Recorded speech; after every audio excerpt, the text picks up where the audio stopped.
Well, how will AI change how we communicate? To talk about that, I'm joined by Nick Dalley. He's president of Intentional Communications. Nick, thank you so much for doing this. Absolutely. Thank you for asking. There's so much to talk about here. I'll start by asking you to tell people about your role, what your role has been for many years, and the clients you generally work with, leaving AI alone. Okay. So for 30 years, I've worked with one foot in a separate bucket. And one bucket has been broadcast talent, and the other bucket, the other foot, has been involved with business to business. If somebody has to talk to a board of directors, if somebody has a group of employees they want to speak well to, they often turn to me. And it's been a long career and very interesting one because it's something that everybody needs to be good at. Uh, Communicating with each other, it's almost a cliche, but that communicating aspect is just crucial, and you can't really be totally successful without it. Great. And that's always been true. And I'll ask the broad question. Artificial intelligence can do so many things. First of all, is it changing the roles that you see people playing, like in broadcast or anywhere else? Probably so. Um, my own belief is that it's not threatening jobs, at least yet. Okay. And the yet is important because it keeps getting better and better and more. Deep fake is deeper and deeper and faker. So, but up until this point, I think it's not really threatening broadcasters' jobs for the following reason. We are experts at determining what is real based on some very subtle cues from our interlocutors, from people we talk to. Now, why is why is that important? Because we are so well trained, self-trained, but well trained in recognizing what is true and authentic. And you know this, Linda, because you and I have known each other for so many years. It's what I really concentrate on with broadcast talent. Say it like you mean it. Or I wrote an article recently called Give a Damn Storytelling, Hmm. which is storytelling but with heart. And the idea behind it is you've got to say it like you're just now coming up with it to say. And to the extent that it looks like you are authentically thinking of it and now saying it, that's the extent to which it looks real, true, acceptable, and journalistically authentic. To the extent you can't do that, that's the extent to which it looks false and sounds false. And if it looks and sounds false, why should we believe the verbiage itself, right? Because we depend so much in getting a message and receiving a message on what it looks like and sounds like. That's why I think AI has a ways to go in terms of really, really looking authentic.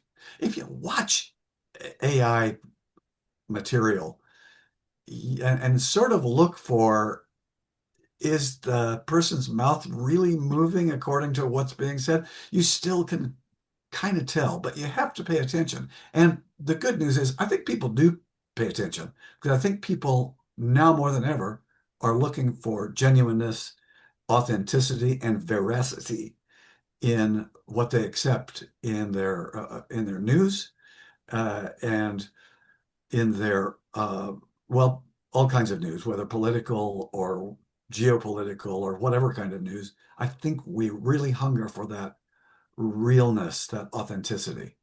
And I agree. Some of the AI is awful, right? You see some of these clips or even the pictures and think this is not replacing anything yet. At the same time, I know like AI voiceovers seem to be everywhere and seem to be in some instances good enough. Do you see some of that? Recently, I've been working with and talking to a person who is has a long career in voiceover, and his name is Nick Chiavetta, and he lives and works in New Jersey, close to New York. I, I don't know why that's important. I guess it's not, because you can live anywhere, and um, through the magic of what we all deal with now, you don't have to live in New York to do whatever you want in the way of voiceover, providing voiceover. But the reason I bring him up is I asked him that question because he's got tons of experience. And I asked him if he was worried about it. And he said, I'm really not. And the reason he's not worried about it is essentially the same. There's intelligibility around what words are being said. And then there's that heart piece. And they haven't gotten the heart piece right. I'm not looking forward to when they do, but I'm not saying they won't ever. And I don't know who the they is, whoever's pushing the buttons to make AI more believable, I suppose. Okay, I mean, that's interesting to hear. I've written several books, as you know, and I've been getting emails saying if you want them switched to audiobooks, ebooks, audiobooks, you can use AI, and it's $1,000, which sounds really quite reasonable, with different voices. I've never pursued it, but it's interesting that those offers are out there and at prices that are enticing to a lot of people and super convenient. And there are those that stand on ceremony, people who are professionals in that industry, who turn down opportunities to sit in a booth all day and, I suppose, say words, say phrases that can be saved, archived, and later on pulled out to manufacture uh, um, to manufacture a set of verbal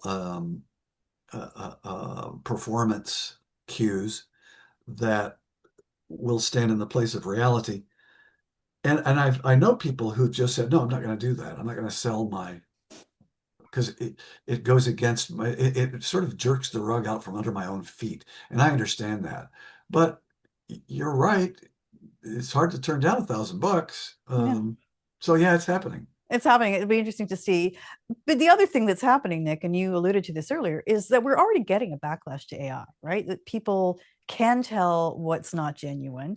And there's a little bit of elitism or whatever of saying, we're not using AI. This is us. This is what we're providing for you. You think we're going to see more of that?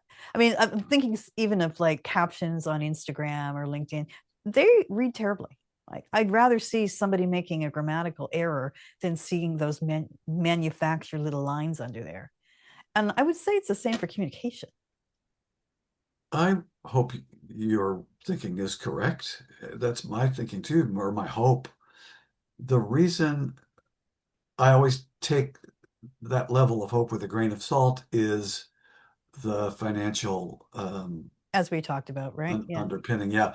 Uh, what will people do to save a buck? A lot. And if I can save money and have it not be quite as good, I think often producers of that kind of material will go that direction.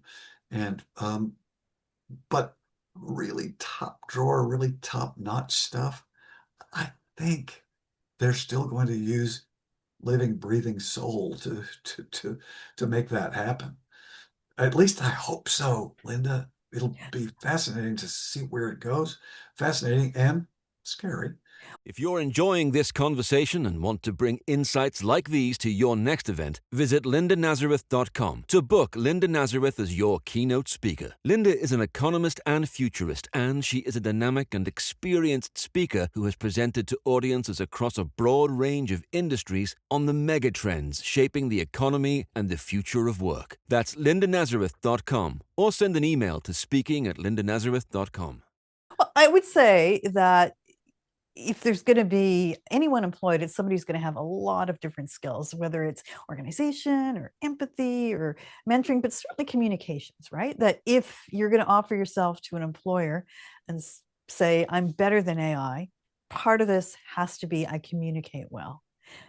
If you want to be that person, what do you need to think about? Well, I think the answer is twofold. And one is headspace and one is technique. First, it's accepting the idea that I really must sound and be authentic in the way I communicate and operate in a headspace that permits you to do that. And second, the technique, which I don't know, Linda, some of what I say here will probably harken back to conversations we've had long ago. But I think the technique part goes to how good am I at doing those things looking at a camera only and not a face, that all of us are excellent at looking at a face. But in looking at a camera, it's different because I'm not getting feedback from a face. And without that feedback, things sort of fall apart when it comes to veracity, authenticity. And I think some people are better at that than other people are. So it's headspace and technique. Let's talk about practical communication skills. I was just speaking to another guest about how stressful it is for managers right now, that they have the economy that's a question mark. AI is making people uneasy, and they need to lead teams and communicate well. And a lot of them aren't really confident themselves. What would you tell them if they want to be good leaders and communicate well to human beings in front of them? What are the practical things they should think about? The one at the top of the list, I think, is objectivity, because it's very, very difficult for a person to be objective about themselves and how they come across to other people. Now, the good news is it's easier now to set about to be objective than it ever has been, because we all carry in our pockets this wonderful uh, video recorder that we can practice with. Or I always recommend to people who have to stand up and talk to groups, whether it's external or internal groups, to get somebody they trust to just start up their smartphone on record mode when they get up to talk and stop it when they stop talking. So you can look at it later and see how you did come across to people.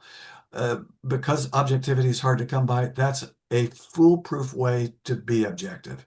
Back before there were cell phones, everybody in my business used to say, you know what, you can just practice in front of a mirror. But that doesn't work very well. It didn't work very well then, and it certainly doesn't work well now when there's such a good alternative. So you're saying, like, even a manager who's not going to give a presentation will benefit from recording himself, herself? You bet.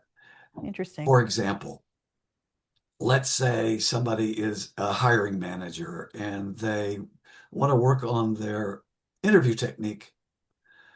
I think it would be ideal for them to practice. I don't know if you could do this real time in front of a real interviewee, but certainly you could use it to practice how am I looking? What am I seeming to say about the company? What am I seeming to say about the job?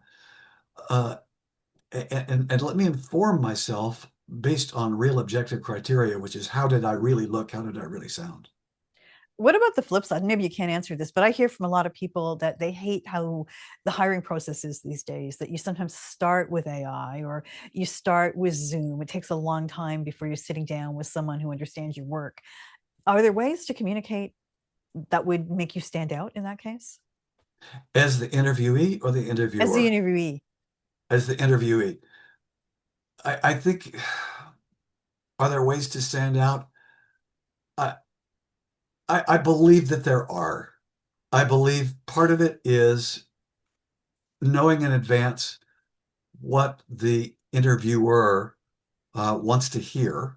Not to say be slick or fake or anything like that, but just to do your homework and to craft the answers that you provide based on what that interviewer is looking for and the way they need to hear it. And that involves choices and careful choices on the part of the interviewee. Um, in my experience, looking at their website, talking to other people with this company, how do they talk to each other? How are they accustomed to hearing messages? And really crafting it based not solely, but based partly on how it's done in that company. Everybody wants to hear a message that's crafted for them. And I think it's no less true for a hiring manager to hear someone who is sounds like somebody who belongs to that company already. Yeah, that's true. You brought up something earlier about, well, your clients, you help people when they have to give presentations, conference speakers, I imagine. And that's really what I do a lot of the time. I speak at conferences. I think that is going to be as important as ever, at least from my vantage point. People seem really happy to see their colleagues and the like. So it does seem like that part of the business hopefully will be unchanged. Do you have a view on that? Are you seeing any changes there?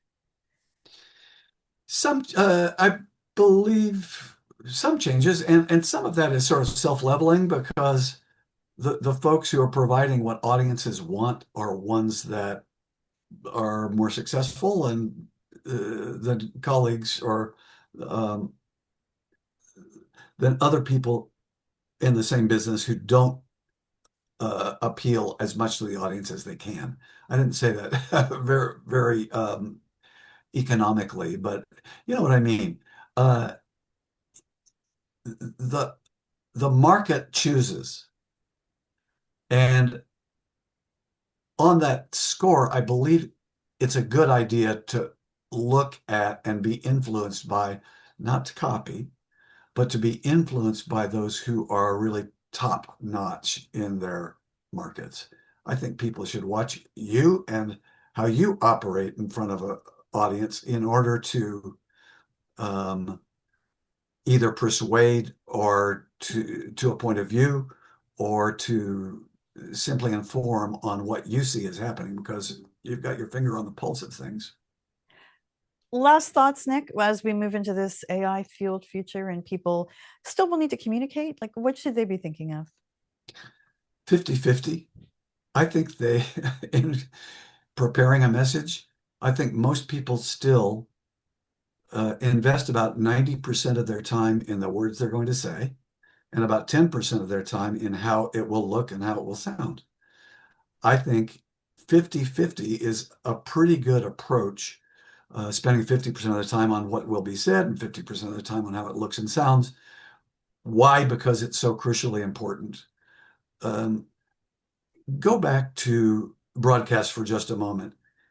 If the words are said in a way that does not match up with the uh, does not match up with the true sense of the message itself, why should I believe the message? If the words don't, if the speaker doesn't look and sound like the message he's trying to convey, why should I believe the message? It makes so much sense, and it's so easy to sort of um, just imagine that dichotomy between truth and falseness, but it's hard with some people. It's hard to convince them that that's the case. Speaking from the heart. Yeah. Speaking from the heart will still be what's important. Nick, thank you so much for talking to me today. Thank you. Thank you. So it's been a pleasure. Nick Dalley is president of Intentional Communications. Thanks for listening to Work in the Future. If today's episode sparked ideas for your organization, reach out. I would love to help you shape the future of work at your next event. To discuss your event and book me as a speaker or moderator, please visit lindanazareth.com or email speaking@lindanazareth.com. You can also visit me on Instagram at Linda Nazareth Keynote Speaker and send me a direct message there. If you did like this discussion about the future of work, please remember to subscribe to the podcast. Also, your reviews really help people to find us, so please make sure you take time to leave one wherever you get your podcasts. Thanks so much for listening. And as always, thank you to Stokely Audio for audio production.